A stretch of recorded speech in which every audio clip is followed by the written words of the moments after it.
We'll guide you through how to contact Stripe customer service. If you find this helpful, consider subscribing and liking the video. First, go to the Stripe website on your desktop and log into your account. Once you're logged in, look at the bottom left corner of your dashboard. You'll see a Help section, so go ahead and click on that. This will take you to the Help Center. In the Help Center, you'll notice a variety of resources and articles. But to contact customer service, you need to scroll down to the bottom of the page.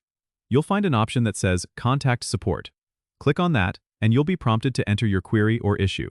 After entering the details, you can choose between different contact options like email or live chat, depending on your preference and the urgency of your issue.